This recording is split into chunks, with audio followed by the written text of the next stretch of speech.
ntabwo yitekerezagaho. Niyo wamaze guhinduka, umaze gukizwa, utangira kwitekerezaho. Bwana Yesu asifiwe. Yesu ashimwe.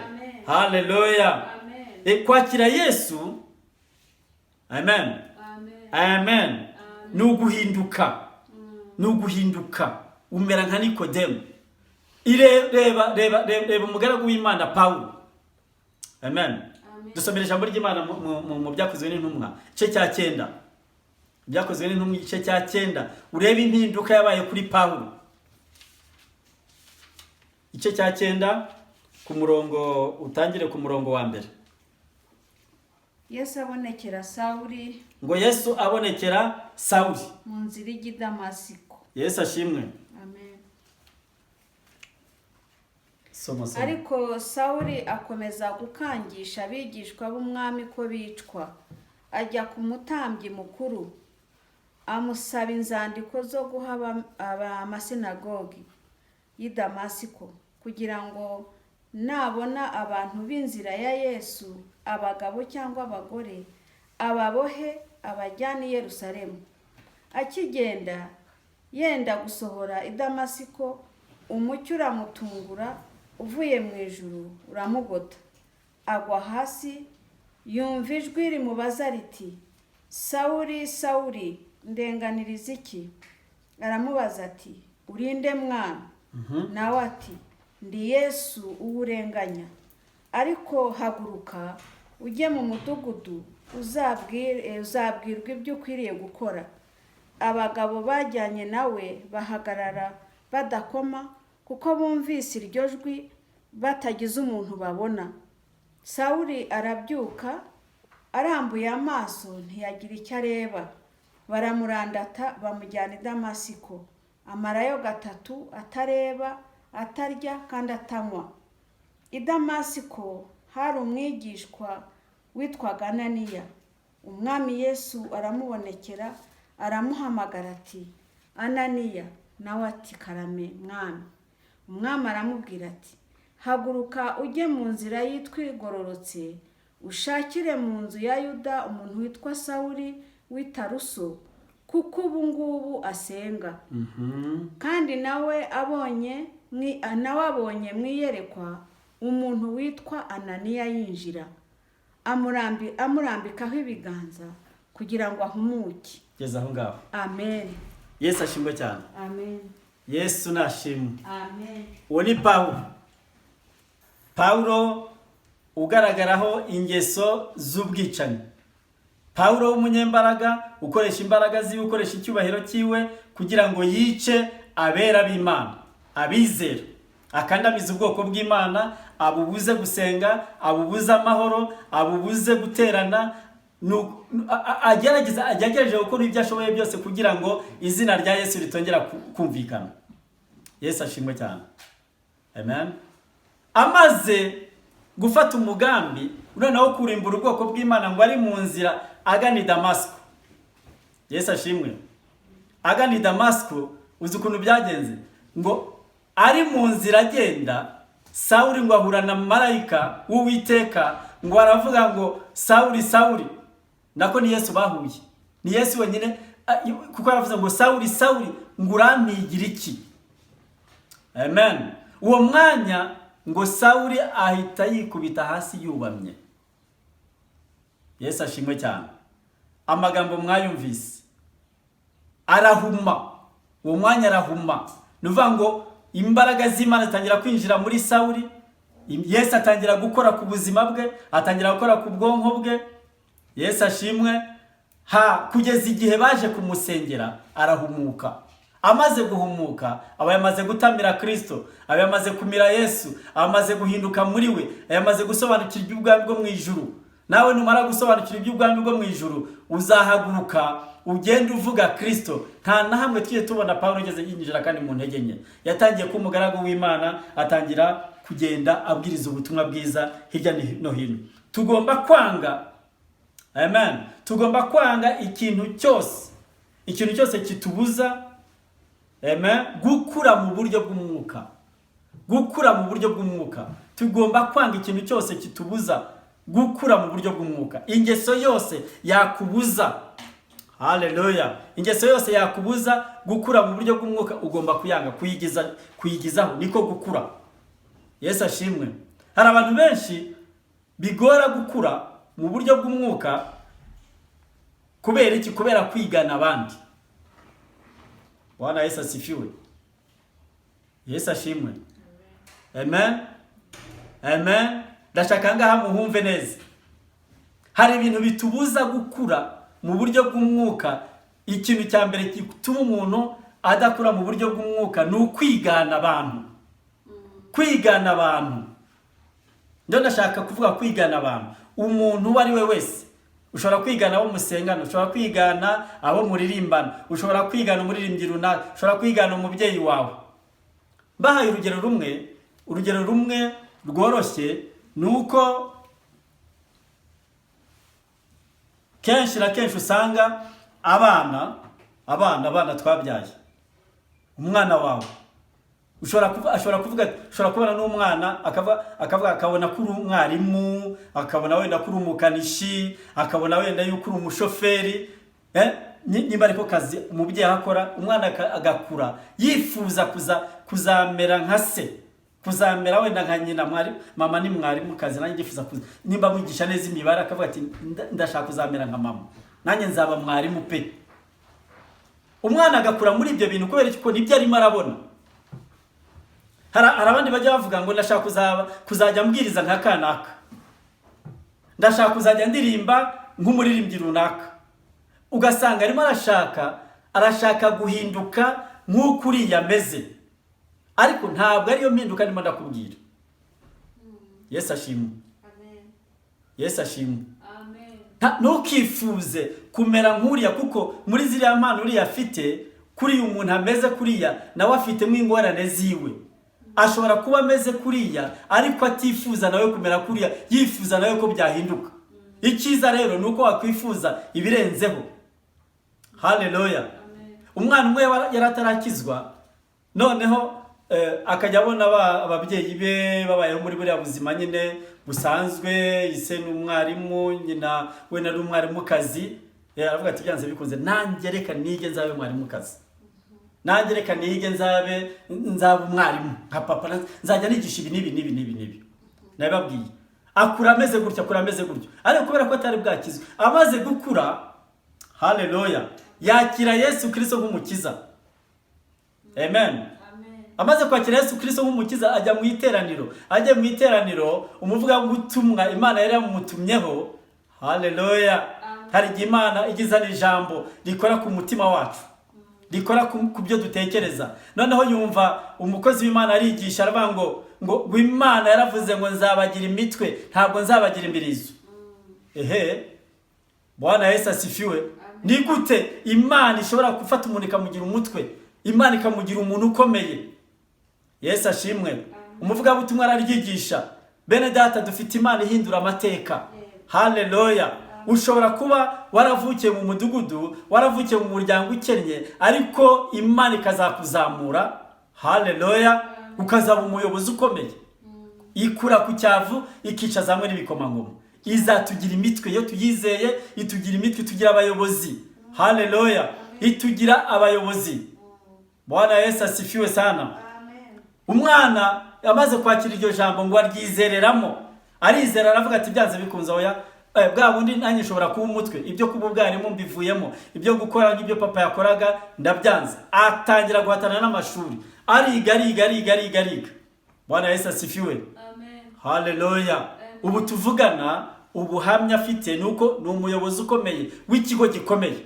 Kubera iki? Kubera ko yemeye impinduka, yemeye guhindurwa n'Imana, arizera, kandi Imana yamugize ukomeye. Bwana Yesu asifiwe. Ujye wirinda kwigana impano z'abandi, kuko ntabwo ari Imana yakugeneye, hari ibyo Imana yakugeneye. Nimba umubyeyi akora ibi ngibi, ntabwo ari nawe ugomba kubikora. Nimba umubyeyi yitwara gutya, ntabwo ariko nawe ugomba kwitwara. Yesu ashimwe. Haleluya. Abwira Petero ati nagusengeye kugira ngo kwizera kwawe kudacogora, ngo kugira ngo ukomere, numara gukomera nawe uzakomeza abandi, numara guhinduka nawe uzakomeza abandi. Yesu ashimwe bene data. Haleluya. hari ijambo ry'Imana ijambo ry'Imana ndimo ndakubwira muri kano kanya ni ugushaka guhindurwa na Kristo. Yesu ashimwe cyane. Guhindurwa na Kristo.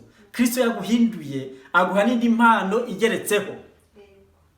Ushobora kwibaza ngo ese nzahinduka gute? Ntabwo umuntu yihindura. Nakubwiye ko Yesu azakinjira muri wowe, yamara kwinjira muri wowe akaguha mwuka wera. Yabwiye abigishwa biwe amaze kuzamuka marayika yaraje asanga abigishwa aravuga ngo ese ko mufite impungenge bimeze biti? Ati wa undi mwari mwizeye yagiye, ariko kura mubonye agenda niko azagaruka. Haleluya. Ariko hari ijambo Yesu yarabwiye ngo mugende i Yerusalemu musenge muzahabwa imbaraga, mwuka wera nabazaho, muzashobora no kubwiriza, mubwire imisozi itabwe mu nyanja, muzakora ibitangaza birenze ibyo nakoze. Yesu ashimwe cyane. Yesu nashimwe. Rero ntabwo ugomba kwigana abandi, uwo tugomba kwigana ni Kristo. Tugomba kwigana Yesu wenyine. Yesu ashimwe cyane. Yesu nashimwe. Haleluya. Nta muntu ushobora kuguhindura, duhindurwa n'imbaraga z'Imana. Imbaraga z'Imana rero zigusange maze uhinduke icyaremwe gishya, kiguhindura neza maze utangire kugenda aho ugeze ubwirize, aho ugeze uhindura abandi, aho ugeze ubwiriza abandi by'agakiza, uteremwe abandi imbaraga, abadafite imbaraga uzibashyiremo, ubabwire uti haracyariho ibyiringiro ku bakunda Imana. Ijambo ry'Imana dusoma muri Hosea 4:6. Dusome iri jambo ry'Imana 4, Hosea igice cya 4 ku murongo wa 6. Reka dusome mu izina rya Yesu muri Hosea igice cya 4 n'umurongo wa 6. Haravuze ngo ubwoko bwanjye burimbuwe buzize kutagira ubwenge. Ubwo uretse ubwenge nanjye nzakureka, we kumbera umutambyi. Ubwo wibagiwe amategeko y'Imana yawe, nanjye nzibagirwa abana bawe. Amen. Subiramo ayo magambo. Ubwoko bwanjye burimbuwe buzize kutagira ubwenge. Ubwoko bwanjye burarimbutse kubera kutagira ubwenge. Ubwo uretse ubwenge nanjye nzakureka, we kumbera umutambyi. Ubwo wibagiwe amategeko y'Imana yawe, nanjye nzibagirwa abana bawe. Amen. Ngo nanjye nzibagirwa iki? Abana bawe. Ubwo ugize gute? Ubwo uretse ubwenge. Ubwo uretse ubwenge ngo nanjye nzibagirwa abana bawe. Ngo nzibagirwa abana bawe. Mwabyumvise? Bwana Yesu asifiwe. Yesu nashimwe. Amen. Aya n'amagambo akomeye. Ngo ubwoko bwanjye burimbutse buzize kutagira ubwenge. Kandi ngo nureka ubwenge n'amategeko yanjye ngo nanjye nzagira gute? Nzareka abana bawe. Abana bacu bashobora kurimbuka kubera ubwenge buke bwacu, kubera kutagira ubwenge kwacu. Kuko nimba warahindutse ugahinduka umukristo, ugomba no kuba maso, ukabera maso abana. Haleluya. Ukarera umwana wawe ukamwigisha ubwenge bwo muri Kristo, ntumwigisha ubwenge bwo muri wowe, ntumwigisha ubucakura bwo muri wowe, ntumwigisha amayeri wakoresheje muri ibi bibazo ibi. Musunikire muri Kristo maze Kristo amurere. Haleluya. Agira ubwenge bwo mu ijuru yo kugira ubwenge bwa papa na mama.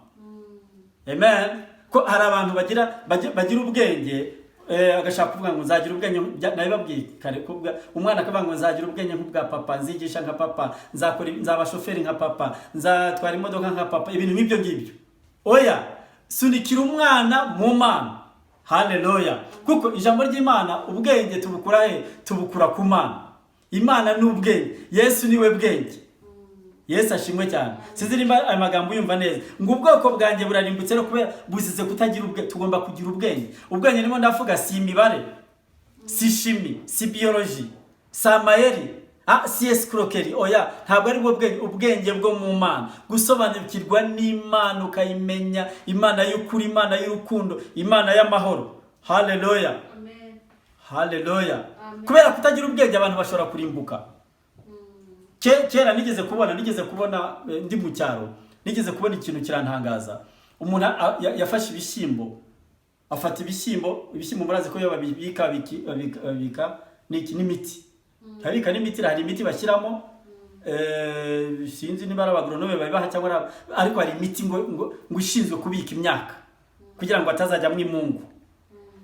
Noneho hageze igihe cyo gutera, ngiye kubona mbona umuntu yabisohoye yabishyize ku rutaro, noneho akajya afata igipfunsi agashyira mu kanwa na ya dedete wa muti.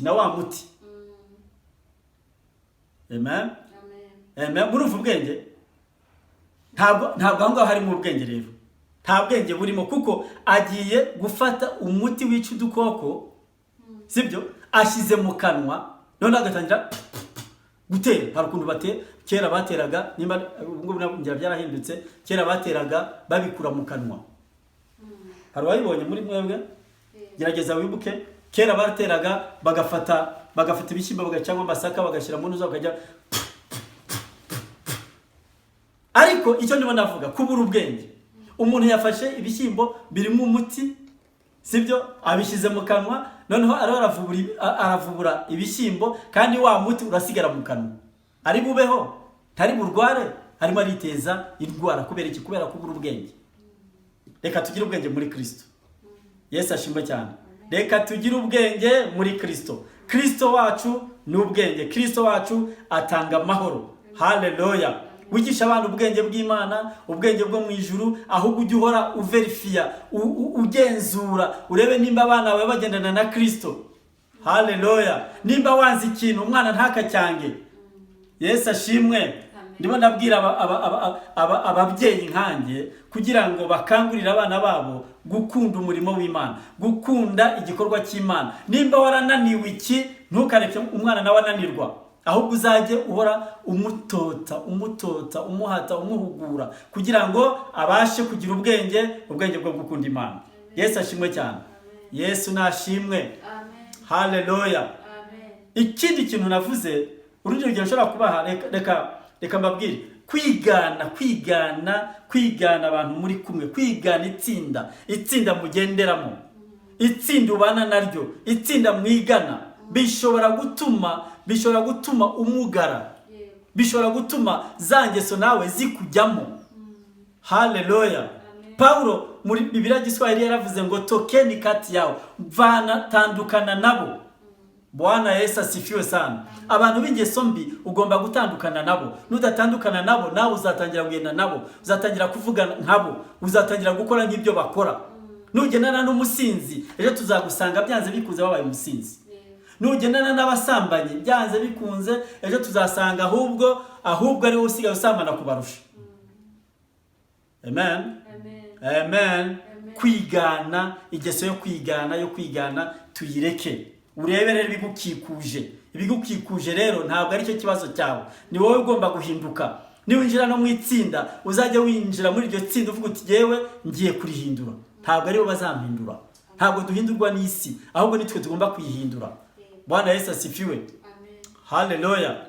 Imbwa ngo yarabwaguye, imbwa imbwa yabaye aho ngaho, imaze kuba aho ngaho, urazi ko zijya ziva mu rugo zikambuka n'imihanda. Igeze ku muhanda barayigonga ivunika ukuguru, isubira mu rugo igira gute? Icumbagira.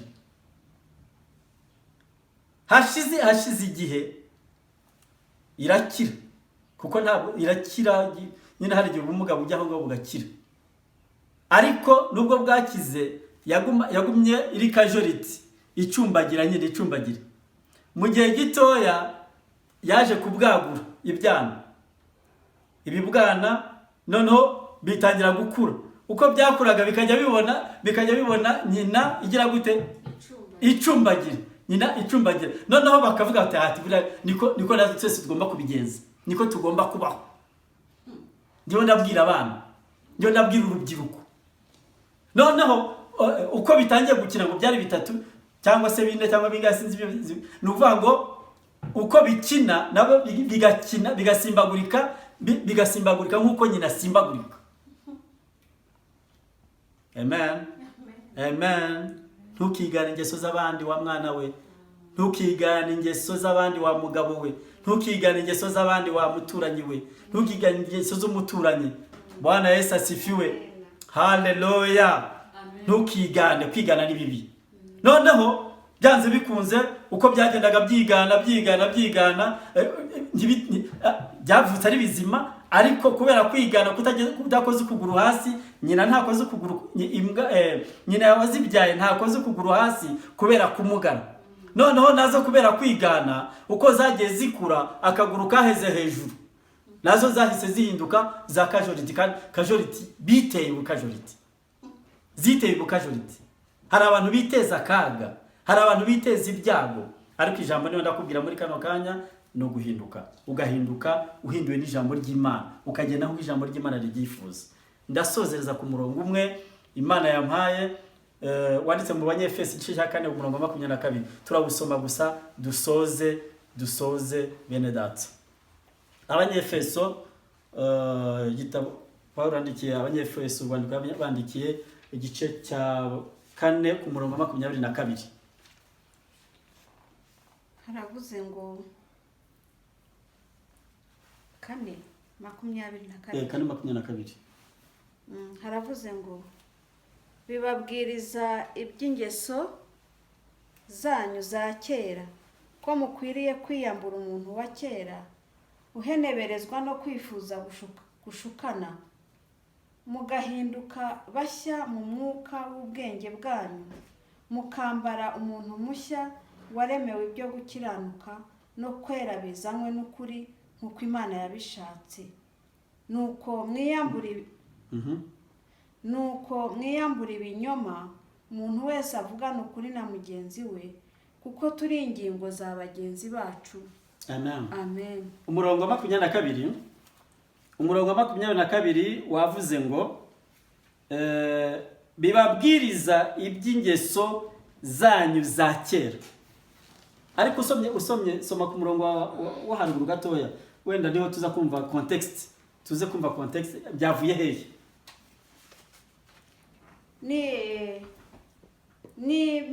Niba mwaramwumvise, reka duhere kuri 20. Ariko mwebweho ntimwize Kristo mutyo. Niba mwaramwumvise mukigishirizwa muri we ibihura n'ukuri ko muri Yesu, bibabwiriza iby'ingeso zanyu za kera, ko mukwiriye kwiyambura umuntu wa kera. Mukwiye kwiyambura umuntu wa kera uheneberezwa no kwifuza gushukana, mugahinduka bashya mu mwuka w'ubwenge bwanyu, mukambara umuntu mushya. Banza bumve, guhinduka bashya mu mwuka w'ubwenge bwacu mushya, ni ukuvuga ngo ibya kera bigomba guhinduka. Mukambara umuntu mushya, ukambara umuntu mushya waremewe ibyo gukiranuka umuntu waremewe ibyo gukiranuka no kwera bizanwa n'ukuri nk'uko Imana yabishatse. Haleluya. Amen. Yesu ashimwe cyane. Amen. Ndifuza rero muri kano kanya gusenga Imana dusoza, kandi nta kindi ukwiye gufatamo muri iri jambo. Uvuga uti ngiye guhinduka. Utekereze niba warahindutse mu mibereho yawe, mu bitekerereze yawe, mu mibarire yawe n'abandi, mu gakiza kawe. Ese winjiye mu itorero warahindutse? Kuko hari abantu bicaye mu matorero batarahindutse. Umujinya uracyari wa wundi, kamere iracyari ya yindi, za ngeso ni za zindi, kwa kundi wari ubayeho kera niko ikimeze, byaragarutse byongera kandi bifata intebe. Icyo wahindutseho gusa ni izina. Imana idufashe, itugire neza. Uyu mwanya nkwifurije guhinduka wa mugabo we, wifurije guhinduka mu rugendo rwawe, kuko ngo numara guhinduka icyo Kristo ashaka nuko uhinduka, warangiza ugahindura abandi. Amen. Mana, mu izina rya Yesu Kristo ndagushimiye kuko utwigishije ijambo rizima, kandi ijambo ry'impinduka nta wundi urizana keretse wowe. Ninde wafasha guhinduka? Ninde wafasha bene data guhinduka? Ni wowe. Duhe Mwuka Wera adufashe guhinduka, kugira ngo Mwami ibya kera biveho, ubwenge bwacu bwa kera buveho, ahubwo hinjire mu bwenge bushya bwo mu ijuru buyoborwa na Mwuka Wera. Tugire neza. Sanga bene data aho baherereye ubagire neza. Ufite ikibazo cy'imihindukire, Mwami wifuza guhinduka nk'uko ubyifuza, umusange umugire neza. Uwahinduwe nawe n'isi, agahindurwa na environnement arimo, ugahindurwa n'ibihe, uwo ngo nawe umugaruze urukundo, kuko uri Imana y'ukuri kandi igira neza. Ndagushima kuko waduhaye akanya keza kuganira ijambo ryawe. ushimwe uhabwe icyubahiro, ni mu izina rya Yesu Kristo dusenze twizeye, amen.